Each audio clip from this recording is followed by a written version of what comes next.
Fly fishing олон нийтэд сонгодог загасчлал гэх нэрээр алдаршсан нэг янзын загасчлалын хэлбэр юм. Шотланд болон Английн хойд нутгаас гаралтай ялаагаар загас барих энэ спорт Монголд хөгжөөд 10 гаруй жил болжээ. Энэ спортыг Монголд хөгжүүлэхээр хоёр чолбоо байгуулагдсан ажиллаж байна. Fly буюу энэрэнгүй загасчлалыг хөгжүүлэхийг хүсдэг хүмүүсийн нэг бол Бат Эрдэнэ гэх энэ нэрхэм. Fly fishing гэдэг энэ бол Монголд одоо яг л утгаараа бол хөгжих ёстой. Энэ бол ирээдүй. Энэ одоо энийгээ дагаад одоо тогтвортой загасчлал гэдэг бүхтнийг бол бид нэр бол ярьж болно. Яагаад гэвэл энэ загасныхаа тоо толгойг цөөрүүлэхгүйгээр энэ загслах спортыг хөгжүүлнэ гэсэн үг юм. Flying загасчлал бол эрт дээр үеэс өнөө хүрч ирсэн загасчлах нэг өвөрмөц арга урлаг юм. Үүссэн он цагийн сэжмийг хөвөл 2300 жилийн түүхтэй. Үүнээс хойш дэлхийн бөмбөрцгийн олон газар хүмүүс шүлдсэн хиймэл өгөөшөөр загасчлаж энэ гайхамшигтай аргыг судалж хөгжүүлж байна. Өгөөшөө хийхэд бол өөрөө тэр өгөөшөө судлах хэрэгтэй. Тэгээд энэ утгаараа бол одоо бас байгалаа судалж байгальдаа илүү хийх амтныхаа амьдралын одоо эргэлт өсөлтийг одоо 6 сар тэгэхэд л агуулдаанд хэр өнгөтэй болж байна, хэр том болж байна гэдгийг бол өөрөө мэдчих шаардлагатай. Тэгээд тэрийг харсны үндсэн дээрээс өгөөшөө хий. Тэгээ өөрөө ингээд хүнийг их байгальд ойртуулж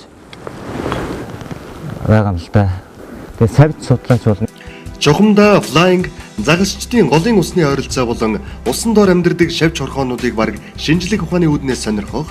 Энэ сонирхол төрөл бүрийн загас тэдний амьдрах орчинг судлаж, тань мэдхүйн зэрэгцээ мөн голын янз бүрийн хорхоо шавжны амьдралын мөчлгүүдийг судлаж, үүнийгээ дуурайлган хиймэл өгөөш шүлжин амжилттай загасчлах үндэс нь болж байдаг.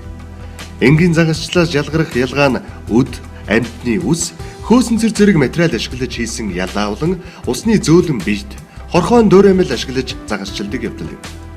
Мөн гурван салаат биш ганц салаат дэгээгээр загас барьж эргээд усанд нь тавьдаг нь энэрэнгүй загасчлал гэж нэрлэгддэг. Нэг салаат дэгээгээр барьж загасыг гэмтэл багтаа буцааж тавина.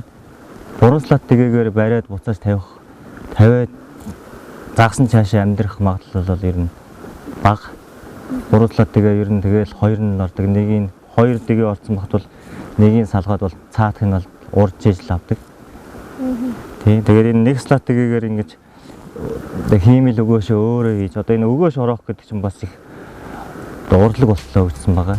Fly fishing сонирхчдын библ гэж хэлж болох ном бол спорт загасчлалын эцэг гэж нэрлэгддэг Isaac Walton-ы 1653 онд бичсэн The Complete Angler хэмээх ном юм. Fly-чд энэ номноос онлын мэдлэгийг олж авч практик дээр хэрэгжүүлдэг. Уурга бол одоо энэ пяурын чинтэй утсыг яг өөрийн уян хатан байдлаар ингэж харавж явуулж байгаа. Тэгээ утас одоо яг хэр чинтэй одоо утасны чин одоо яг аль хэсэгтээ байхыг шалтгаалж яг уурныхаа нахил зөвлөгөөнийг тааруулах хэрэгтэй. За одоо энэ бол ингээд хоёр гарын уурга нэлээд том загсанд зориулагдсан. Тэгээ энэ уурганы үүсэл нь болохоор яг ийм бартаатай уурга хойш нь савж болохгүй ийм нөхцөлд энэ уурга бол их тохиромжтой. Саяхны хүртэл Их Британий дээдсүүдэд загасчлалын энэ аргыг эзэмших нь нэр төрийн хэрэг хэмээн тооцогдож зөвхөн дээдсүүдэл flying аргаар загасчилдаг байжээ. Ханхүү Чарльз flying загасчлалд өөрийгөө бүрэн зориулахад бэлэн гэж баталж байсан түүхтэй. Гэхдээ одоо бол байдал өөрчлөгдсөн. Анхны спорт загасчлалын суурийг тавьж байсан хүмүүсээс хойш flying загасчлал загасчлах арга техник, хиймэл өгөөш шүлжих технологийн хувьд төдийгүй уурга, дамар лайн утасны үйлдвэрлэл асар их хөгжиж чанарын өндөр түвшинд хүрсэн нь илүү олон хүмүүс энэ спортод татагдан орох нөхцөлийг бүрдүүлжээ. Нөхцөл нь бүрдсэн ч учраас Монголын загас сонирхогчид fly-чин болж байна. Fly-гаар төрөлдсөн дэлгүүр хүртэл Монголд нэгджээ. Fly-чд загасны хоббигоос гадна өөр нэг дэд хоббиг хөгжүүлдэг нь шавж хийх хобби юм.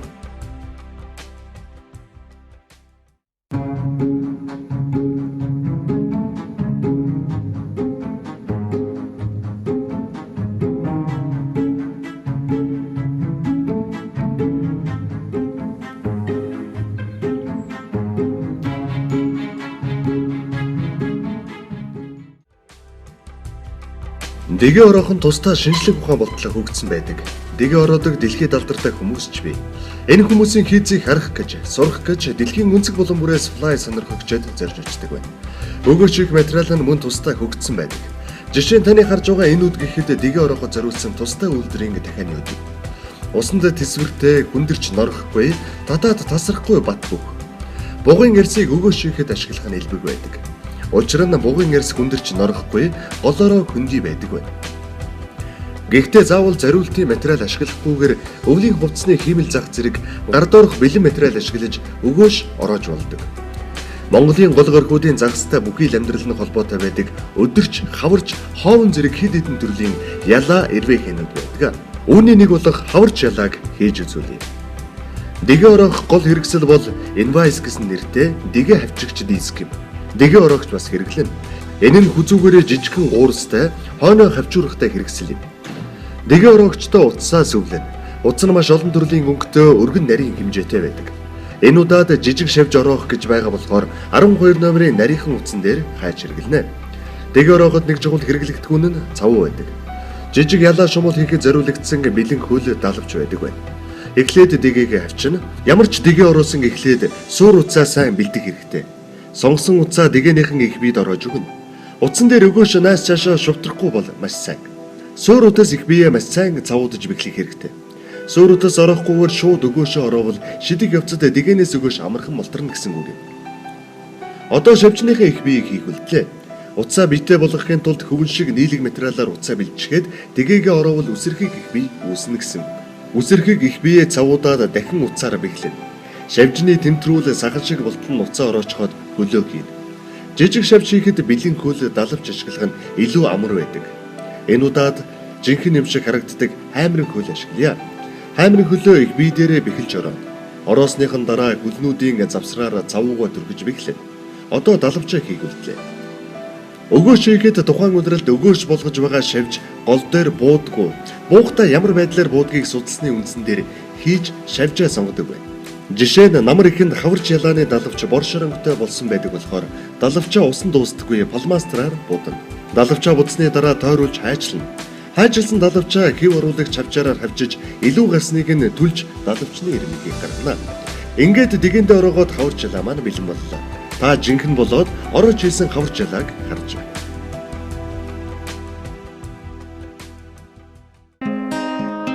Jumping up and down the floor.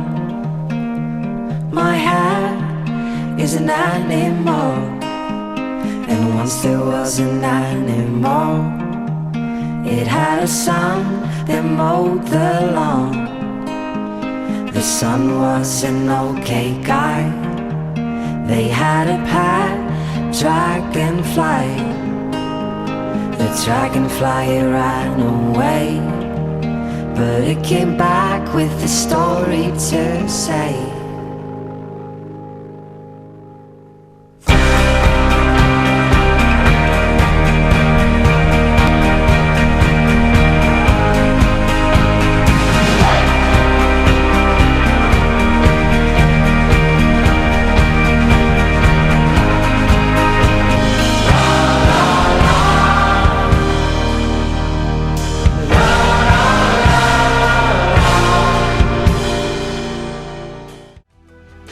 Флайн загасчлалын онцлог нь урлаг ба шинжлэх ухаантай маш ойрхон байдаг.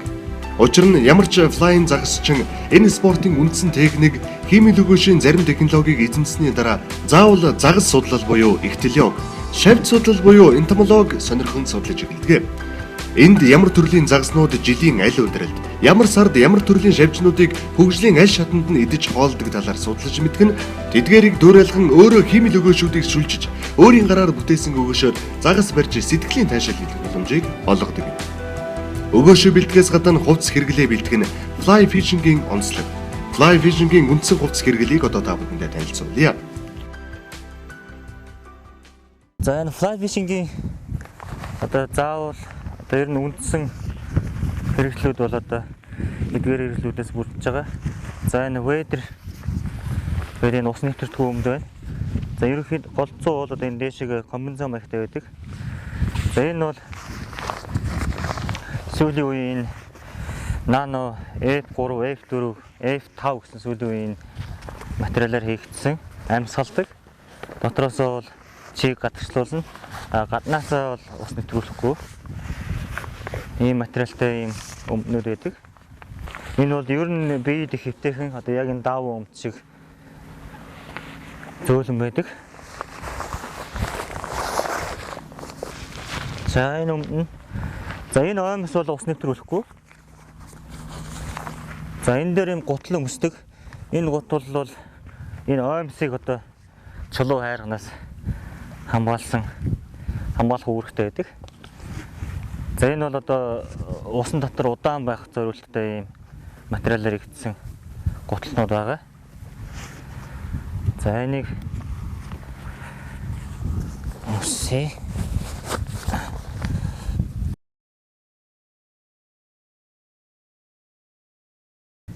За сүүлийн байдрууд бол ийм давхар ийм доош төрүүтэй байдаг. Энэ бол одоо энэ хайргач бол энэ гутлын дотор оруулахгүй үүрэгтэй. Ингээд гутлаа дээрээс нь очино.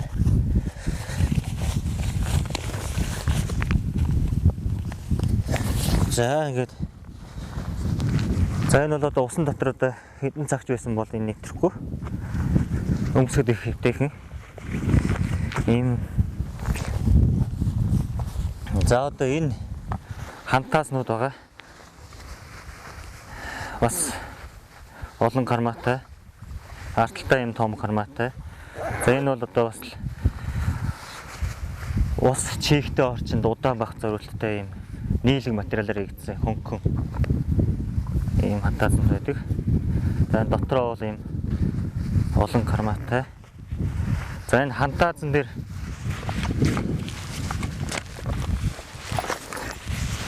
за энэ хантаасны олон карманууд бол одоо шаардлагатай бүх юм авч явдаг. За энэ бол одоо дэгэний хайрцаг хоёр талаараа онгодог дэгэний.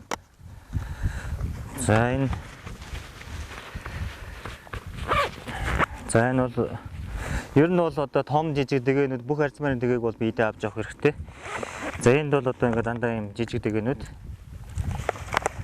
За тэрнээс арай том арзматай том тасалгаатай юм хайрцагнууд байгаа. За ингээд за энэ бол одоо тэг хуурай ялаануудыг усан дотор одоо норхгүй хөвөлөх зорилттой юм ус нэвтрүүлдэггүй тос байгаа. Энэ бол одоо энэ бүх хантааснууд бол ер нь ийм сундаг ийм гинжтэй байдаг. За энэ бол ингээд за энэ бол бас нэг чухал үүрэг. Энэ бол одоо загсныхаа дэгийг солих болгондоо бол энэ утас таслагч энэ сонно. За энэ бах бол одоо загсны амнаас дэгээ салах зорилттой ийм махир бах байна.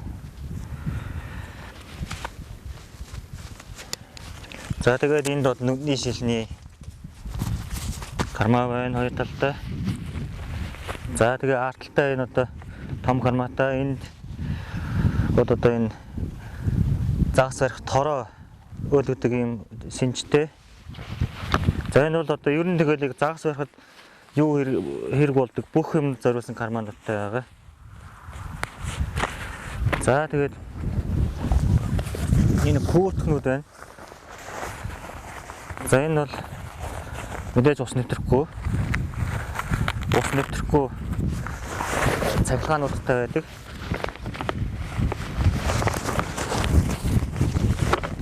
За энэ бол их салхи нэвтрүүлэхгүй бороо усанд бол одоо бас олон цагаар хуурай байлгана.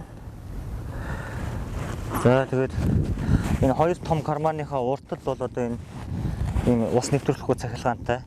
Энд бол одоо энэ гар утас, төрөвч зэрэг чухал юмнуудыг бол одоо энэ хайрцангаа игээд энэ кармандаа игээд ингээд ус нэвтрэхгүй цахилгаантай.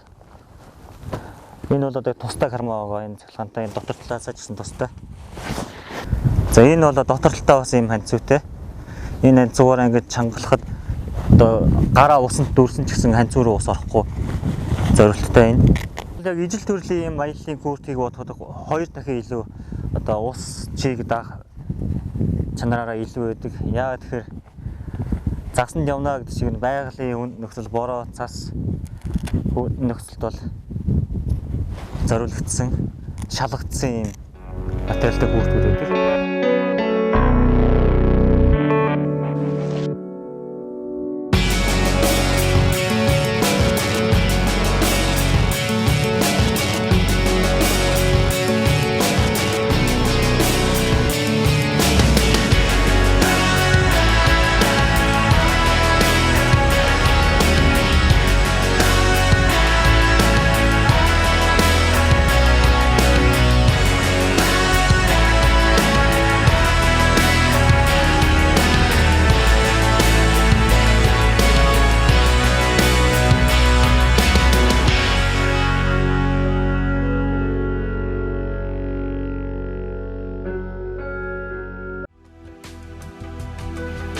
Загас барих гол хэрэгсэл мэдээж уурга.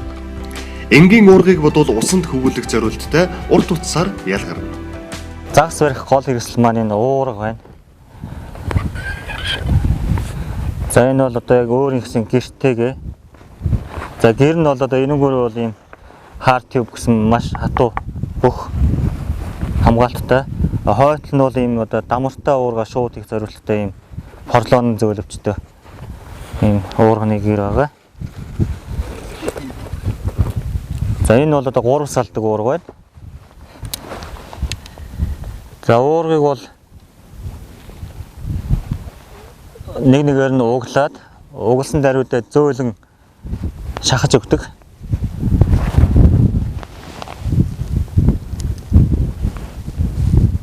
Тэгээд эргэлдүүлж одоо эргэж шахахгүйгээр чигээр нь шахах хэрэгтэй. Их эргүүлэх юм бол уурганы одоо элэгдэх байдал нэмэгдэнэ гэсэн үг. Тэгээ энэ бол өөрөө ингээ барьчихж байгаа. За энэ бол за fly fishing-ийн уурга бол ер нь тусгай графин материалаар хийгдсэн маш уян хатан уурга байгаа. Тэг хөнгөн одоо бариулан тэгэхэд ийм үүсээр хийгдсэн.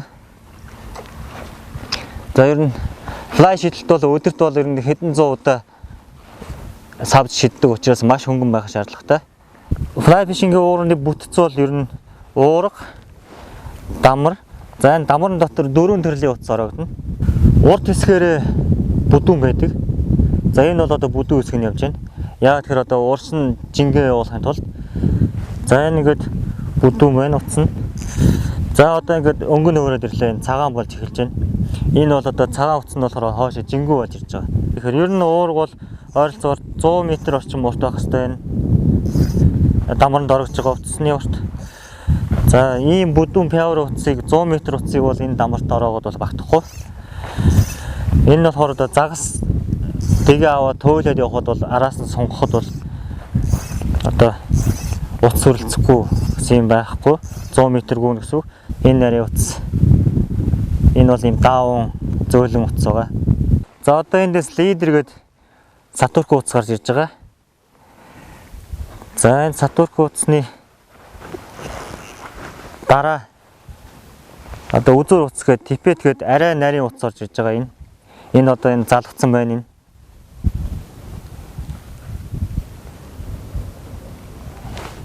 Лидер арай бүдүү утас, типет гээд дахиад нарийсж байна. За ингээд нарийсаад эннийхээ үзүүрт бол дэгээг авна гэсэн үг. Яагаад ингээд утас үзүүрээс нарийсдаг юм бэ гэхээр бүдүүнээс нарийн лөө дууссан утас бол дандаа ингэж тэнэж төгсдөг. Тэгэхээр ялааг бол одоо яг усан дээр ингэж бүрэн гүйц тэнэлж унгаахын тулд утас бол угаасаа үзүүр лугаа нарийсан байх ёстой. Хэрвээ жигтгэн утас бол ялаа яг ингэж төгсөхгүй замаасаа холбирж орооцолж урна гэсэн үг. Тэгээ нарийнхан утас нь одоо ялааг бол одоо усан дээр бол яг ялаа өрөө байгаль дээр амьдаараа бууж байгаа шиг маш зөөлөн унгаадаг. За уурга өгсөртөө энэ пяур утаснаас эхлэх хэрэгтэй. Пяур утсаа ингэж бариад тэгээд уурганыхаа энэ цагрынуудаар гүйлгэнэ. Хэрвээ энэ сатурк утсаараа гүйлгэх юм бол энэ сатурк утасны залгаанууд чинь уурганы цагрынууд дээр тэглээд сайн гүйж өгөхгүй.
флайгаар загас барихад уцаа шидэг техник хамгийн чухал. Яг л нэстэг жижиг бит усан дээр яаж явдаг тэрийг дөөрэлгэж уцаа шидэж хүүлнэ гэсэн үг юм. Анхны дасгал бол хуурай газар дээр эхэлнэ. За энэ 10 м утас ууршин сунгаад гарах хэрэгтэй. За энэ 10 м утас тэн үзүүрийнхаа сатурку утастай нийлээд 10 м. За эхлээд утсаа ингээд чулуунаар нь газар ингээд тавьчихна. За эхлээд бол утсаа 7 өр юм уу дунд хуруугаар ингээд уурахтайгаа хамт ингээд төгжээ барьчихна. За тэгээд баруун гартаа хүн бол баруун хөл жоохон ууршаа, жоохон хөндлөсөн юм байралтай. За уурга хоошоо хүчтэйхэн саваад хойдлын утас агаарт яг тэнэж дуусахын хүлээн дуусглаа урш нь буцаага тавина. Яг байсан байрна. За энийг харъя. За жоохон хүлээх хэрэгтэй уршаа хөвтлээ. За нэг 3 тоолоход бол болно. Уур газраас утас газраас авлаа 1 2 3 буцаага тавилаа. За 3 тоолох явцад бол энэ утас бол хоошоо агаар дээр ингээ бүрэн тэнийж байгаа. Удах юм бол утас газарт унчна. Газарт унахаас өмнө бол буцаагаад нэг ингээ буцаага тавьж байна. За дахиад эхлэе. 1 2 3 буцаага тавилаа. 1 2 3 буцаага тавилаа. За энэ бол одоо яг үндсэн шидэлтийн үндэс техник байгаа. Энэ уурны савлт бол маш чухал. За савлт бол одоо хэтэрхий доошоо биш, хэтэрхий харшаа биш унахгүй. Энэ бол одоо 10 цагаас 2 цагийн хооронд байх хэрэгтэй. За энэ ямар вэ гэхээр одоо энийг яг босоогоор бол 12 цаг гэж бодъё. Тэгвэл 2 цаг гэдэг маань нэг ийм байдалтай байна. За хоошоогоо 10 цаг. За нуурны хөдөлгөөн бол яг энэ. Хэтэрхий доошоо унгах юм бол утас чинь газар шүрхтэй илүү ойрхон болно. Газар шүрхтээд одоо тэгээгээ хайна. За бас уурны одоо яг гол утас харвж байгаа хэсэг нь бол энэ үзүүр хэсэг байгаа. Энэ их бие бол одоо хөдөлгөөн бол ингэж ирэхгүй. Их бие бол яг тэгшин доороосоо ийм байдлахад уурны энэ хар хөдөлгөөн илүү гарна гэсэн үг. Яг энэ байдлаар. Уур бол хязгаарч гартайгаа ингэж хөдлөхгүй. За тохоо бол одоо яг нэг төвшөнд. Тохоог бол одоо яг энэ өөрийнхөө урд төвшөнд, гар бол өрөхгүй. Яг энэ төвшөнд. Тэгээд гар бол техник бол энэ л байна. Энэ. За үзье. Нэг. За тэгээ утсаа агаарт газар өрөхгүй ингэж явуулна гэсэн үг. Одоо энэ та нарын уурганы яг үзүүрийн энэ харуултыг ажиллах хэрэгтэй. Энэ бол яг үндэс. Энэ уур бол биеэрээ инх биш. Уурны одоо суур бол ер нь баг нэг цэгтэр байна баг л. За нэг 10 м утсаа ингээд агаар дээр явуулаа сурчлаа. За одоо энэ 100 гараа ажиллаж эхэлнэ. За 100 гар бол одоо утсаа тусна барина. Утсаа одоо дамарнаас хөвж өгнө гэсэн үг. За одоо уур хоошоо явлаа, үзүүр сонголаа. Явлаа. Энэ одоо богино зайны шидэлт бол 12-оос 2 цаг. Гар бол эндээ. Энэ.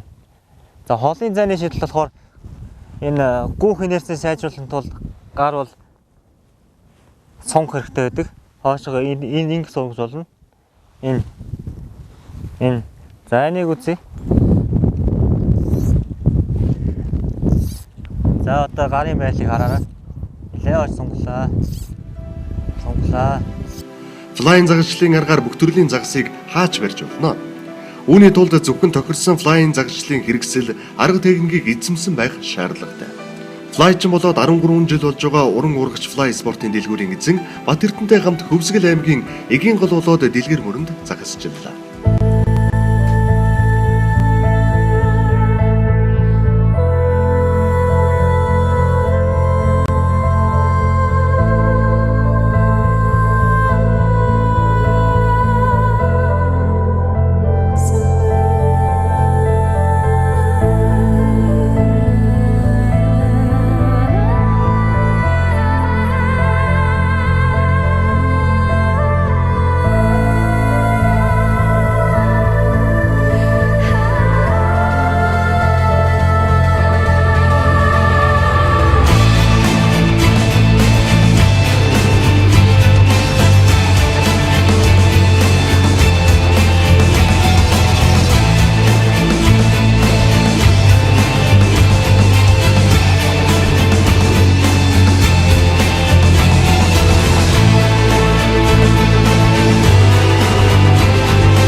Хоол ус жоохон ууртай таарч байна.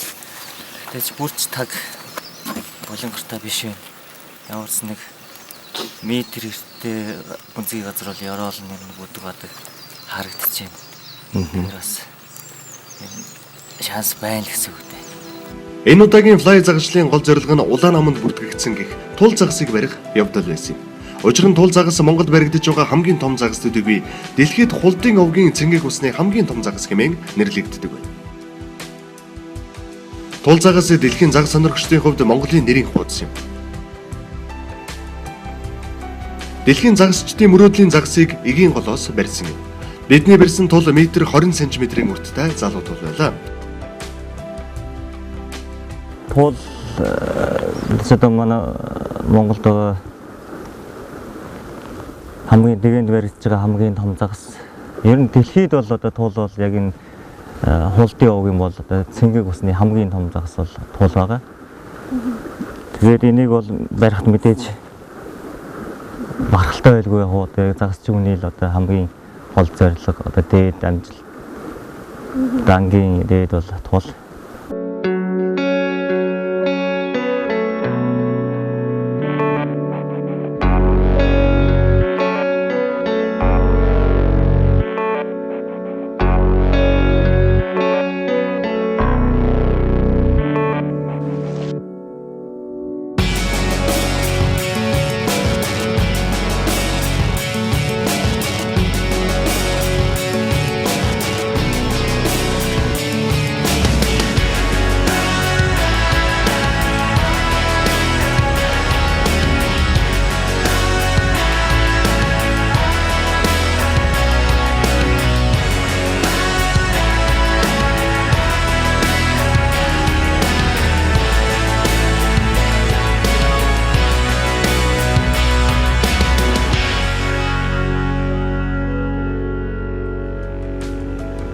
Тул гэдэг том биенийхэн хэмжээгээр муу санаатай, өгөө шидэлтэй тааруулж тул барина гэдэг загасчийн хүний чадварыг илтгэн.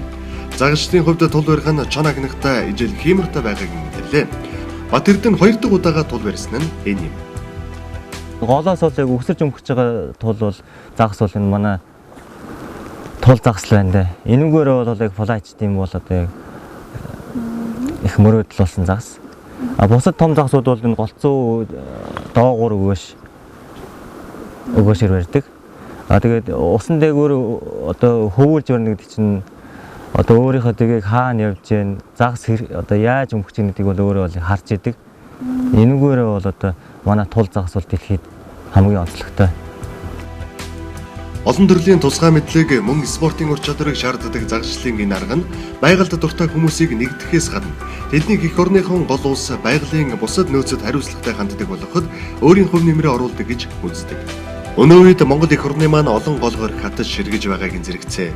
Зарим загасчдын үйл ажиллагаа сувдаг сэтгэлийн улмаас олон голын загасны төрөл хомсдож, заримдаа устж огт алга болохын ирмэгдээр ирээд байна. Тиймээс Fly Fishing спорт загасчлалыг хөгжүүлж, загас агнах биш, барьж тавьбал өдрөөс өдөр цөөрсөр байгаа загасны тоо толгойг хамгаалахад тустай юм. Загас гэдэг амьтан маань өөрөө ерөөсөө хоолны төлөөл амьдардаг. Энэ ирзээ вэ нү, төмөр вэ нү, юу ч тэрийг бол хамааралгүйгээр өмгдөг. Гэхдээ би заавалчгүй энэ амьтныг алгахтай гол нь бас нэг өөрсдийнхөө нэг амьдрал ахгүй амралтанд нэг чөлөөцөг нэг гоё өнгөрөөвөл хамгийн гоё загас гэдэг юм а гэдгийг бас хүмүүст хэлэх гээд байгаа. Яагаад гэвэл загаснаас өөр бусд ангууд бол дандаа буудаж алдаг тийм спортууд байдаг. Загасыг бол хамгийн гол нь бариад тавьчдаг. Тэр чанараараа бол хамгийн гоё энэрэнгүй загасчлал гэж явдаг байхгүй юу? Fly спорт загасчлалын аргаар насгүйс гаргалзахгүй бүгд хичээллэж болно. Баруунд эрчүүдээс гадна олон тооны эмэгтэйчүүд хүүхдүүд бас хичээллэж амжилттай загасчилдаг байна.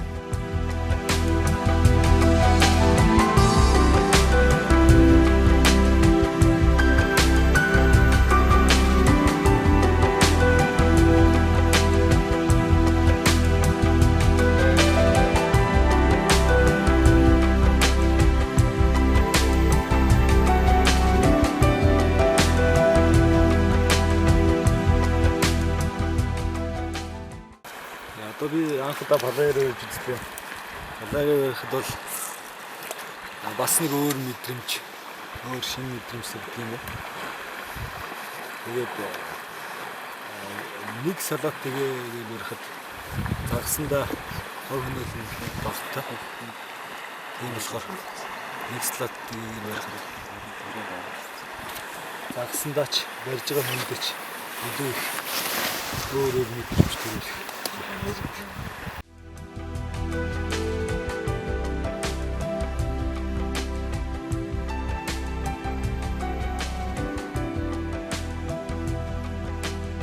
Анх удаагаар загс урьд үзлээ. Сонирхолтой байна. Анхны загсчлал хацтай байлаа. Зэвг загс ярьлаа. Одоо энэ загсаа усан тань. За хаана?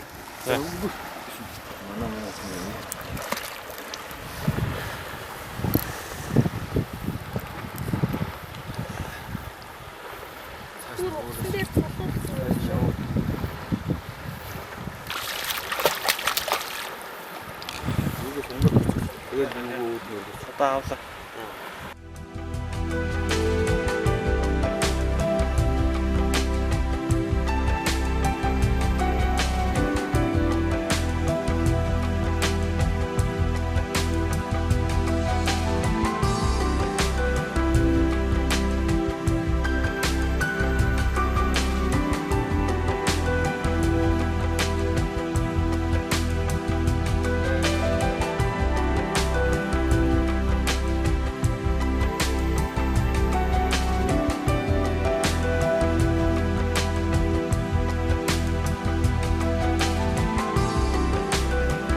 Игийн голын зэвг зуны загсчлал за зуны загсчлал палайта вишнтэй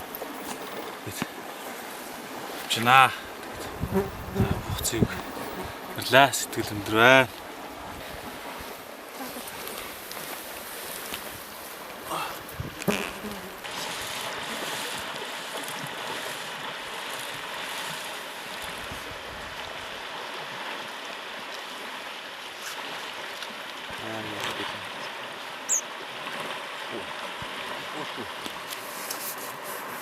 Охно.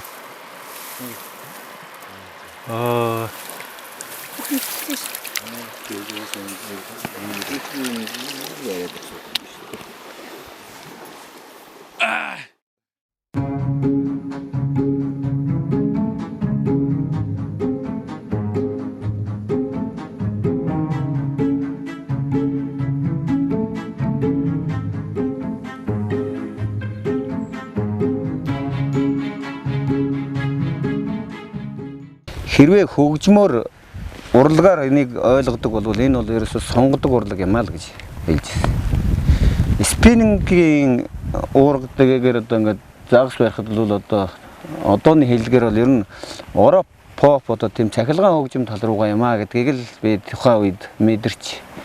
Гэхдээ энэнтэй одоо би найзлалд хөрлөөд 2000 онд энэ Тул сан гэж энд анх байгуулагдаад би тэр мэрэгжлэлтэнгүүттэй хамт ажиллаж байсан. Тэгэхэд би энэ флайинг уургаар шидэж сурж бас энэний гайхамшигыг мэдэрсэн юм аа. Спиннингийн ч одоо хэрэглэлээр чи нэг 10% явдаг. Ер нь нийт загсны одоо байгаа байдлаас харахад. Энд бол нэг 40-50% нь. Флайинг аргаар гол хөрхний жижиг нисдэг шавжиг дөөр айлгсан хиймэл өгөөшөөр уулын цэнгэг ус толоос хайр ус, зэвэг, форел барихаас гадна цэнгэг усны тул, зурхай, хадран зэрэг загсыг барих. Бүр цаашлаад далайн түньяц, марлин гэх мэт илүү том загснуудыг барихад тохирсон хүнд ангиллын флайинг уурга, дамар, лайн холс, загшдын өөрсдийнх нь сүлдсэн хиймэл өгөөшнүүд байдаг. За одоо энэ нарийнхан шир уурсгалтай харганд бол би одоо нимф гэдэг энэ жижигхэн хөвдөг өгөөшийг хэрэглэж байна. За энэ бол усны долгио бол нэлээд юм жирэлцэнтэй хөвдөгдөг бол бас их сайн харагдахгүй, тоглож өгөхгүй. За энд би юм живдэг усан доогуур явдаг өгөөш хэрэглэж байгаа учраас энэ жиг арай хүнд. За энд бол ролл каст гэдэг энийг бол хэрэглэж болно. Заавал одоо ингээд хоош нь ингэж шидэхгүйгээр зүгээр утсаа хажуу талдаа чираад ингээ уурсна. Энэ бол бас амар. За энэ шир урсгалтай бол ер нь бол энэ живдэг дээгнүүд бол тохиромжтой байдаг. Яагаад тэгэхээр урсгалын одоо усны долгио ихтэй учраас хөвдөг дээгөө бол долгионд их одоо доош тийш орж сайн ялгарч өгдөг. За ингээд доошоо урсгаад өөрийнхөө энэ хурууны одоо энэ утсаа хуруунд дээгүүрээ гүйлгээд тэгээ ерөөхдөө утсаа бол мэдэрч байна. Татаад за дахиад шиж үзлээ. Уурга хоош нь авчирлаа. Утсаа хойно ингэж цөдийлгэж байна. За уршин тэгээд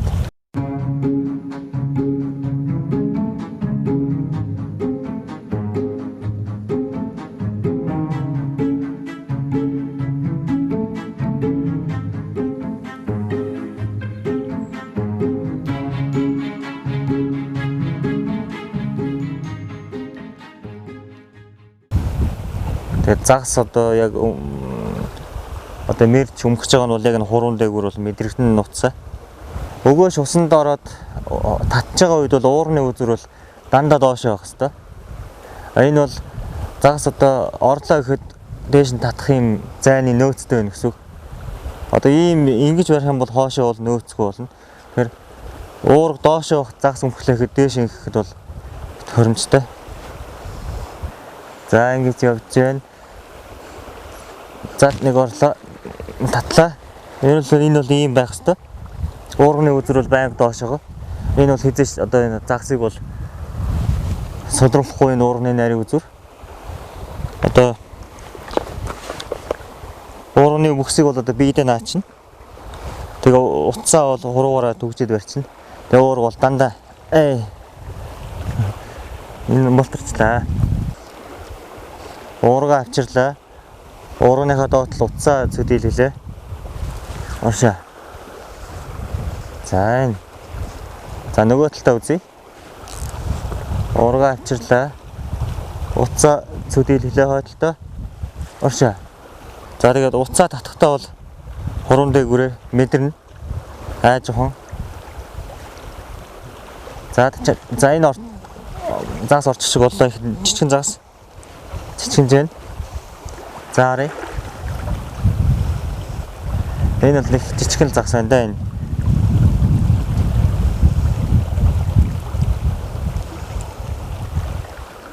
Энэ бол загас орхон орчих.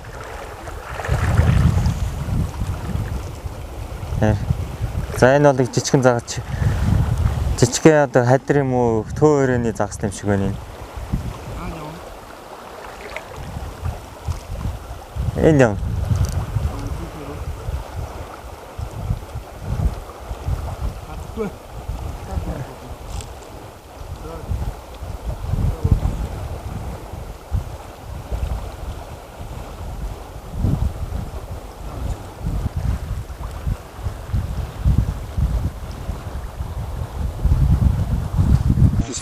Цаан загас бол нууранд байдаг. Манай дэлгэр мөрөнгө голдоо бас байдаг.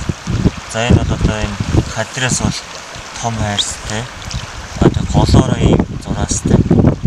Биений хэмжээ бол дэлгэр бол ийм доошгоо цэглэх гэрдүү. Ийм жижиг амтай байдаг.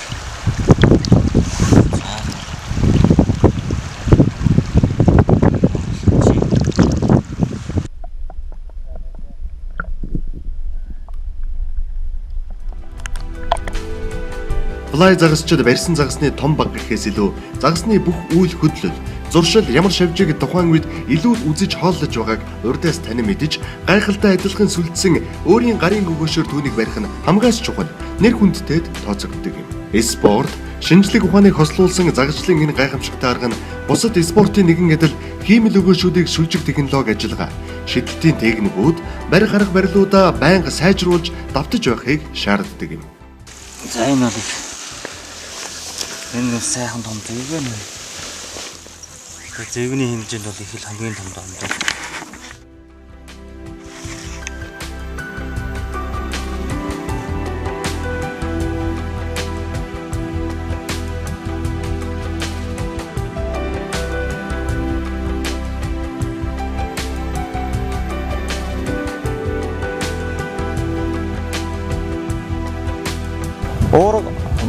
Баруунгаар хоошоо савлаа утсаа нэг татаа тавина. Ууршаа явлаа дахиад татаа тавина. За одоо энийг үзэл. Татлаа. За ингээ бүх утас дуусч байна. Энэ болохоор хоош нь татчихвэр энэ уурганы цагирнууд дундуур гүөх утсыг хүчийг нэмэгдүүлж гин гэсэн үг. Утсаа би бол эндээ өвчлээ. Энэ утас бол доош уурчлаа. За. Алаа. Тэрэл 100 гараараа л утсаа хумж авч өгöd гэсэн үг. Энэ Flying загасчлан загсыг маш бага гэмтээж хамгийн инэрэнгүй зөв ёс суртахуунаар хандахыг шаарддаг. Flying загасчид бариад 50 зарчмыг анх гаргаж үүнийгээ ч дагдаг байна. Загсыг олноор нь авч хүнсэнд бэлтгэхийн оронд одоо дийлэн Flying загасчид өөрөө судлаж олж мэдсэний үндсэн дээр өөрийн гараар өгөөж сүлжих түүгээр амжилттай загасчилж сэтгэлийн тайшил авч байгальд голын иргэдэр амрахыг илүүд үзэх болжээ.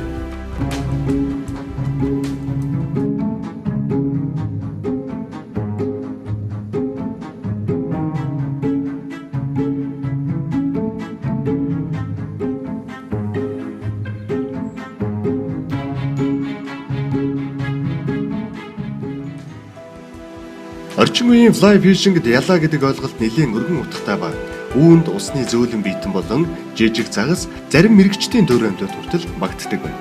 Загасчлалд хэрэглэгддэг ялаан дотроо 3 янз байдаг байна. Үүнд нэгдүгээрт хуурай ялаа, хоёрдугаарт усны мандал доогуур урсган хэрэглэдэг ялаа, за мөн авгалдаан төрөмдөд багтдаг байна. Dry fly буюу хуурай ялаа. Энэ төрлийн ялааг загас усны мандал дээгүүр хөвж буй ялаа шумуулаар хооллож баг үед хэрэглэдэг. Ихэвчлэн нар хөөрч температур нэмэгдэж эхлэх үед өглөөгөр усны захаар нас бий гүйдсэн нисдэг шавжнууд ёроолын ургамлаас усны мандал дээр гарч агаар нисдэг байна. Энэ үед загас усны гадарга дээр хөвж буй шавжаар хооллож эхэлдэг. Бид үүнийг загас өсөрч байна гэж ярьдаг да. Америк болон Европод ямар үед хуурай ялааг хэрэглэх тал дээр нарийн энтомологийн судалгаа нэлээд хийгдсэн байдаг. Хуурай ялаа ашиглах нь нэлийн мэдлэг шаардсан ажил юм. Хизээ хэдэн цагийн үед усны мандал дээр ямар төрлийн болон ямар хэмжээ өнгөтэй ялаанууд түгээмэл байна. Тэднийг ямар дөөр амьлаар орлуулж болох вэ зэрэг нэлийн авьяас мэдрэмж мэдлэг шаарддаг. Иймдээч fly fishing бол зүгээр энгийн загасчлал биш. Энэ нь цэвэр оюун ухааны спорт. Wet fly буюу streamer. Энэ нь жижиг жараагаа хөөлгүүлж загасчлахтай нэлээд төстэй. Streamer-ыг усны мандал доогуур байнгын тоглолттой хэрэглэдэг. Практикаас харахад энэхүү төрөлд fly харьцангуй том хэмжээтэй загас баригддаг. Нэлээд сэрүүн цаг агаартай мороо цастай үед wet fly-г ашиглах нь илүү тохиромжтой байдаг. Гэхдээ энэ төрлийн ялааг заавал сэрүүн үед ашиглах албагүй. Нартай халуун өдөр мөн шөнө ашигласан ч болдог. Учир нь загасны хоолтын бараг 80% нь усан дотор явагддаг. Манайхан шөнө тул барихтай ихэвчлэн гулган ашигладаг. Streamer яг л түүний нэг хэлбэр юм.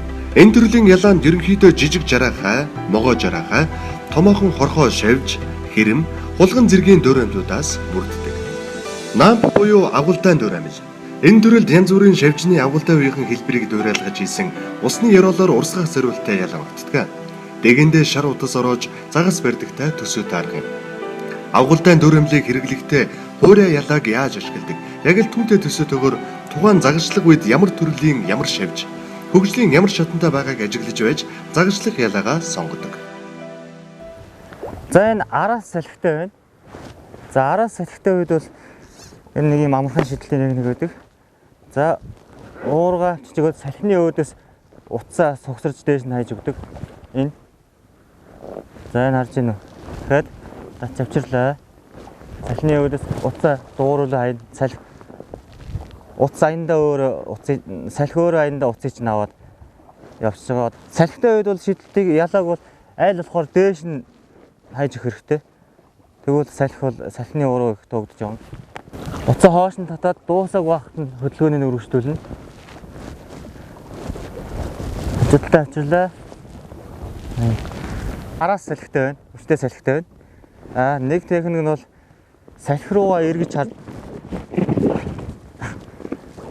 эргэж хараад салхины өөдөөс шиднэс үг. Ингээд салхины өөдөөс явуулж хагаад хоошоо шиднэс үг одоо. Явууллаа. Хоош ирлээ.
Монгол орны гол мөрөн нуурууд загасны нөөцгүй шахан болж байгааг бид бүгдээр мэднэ.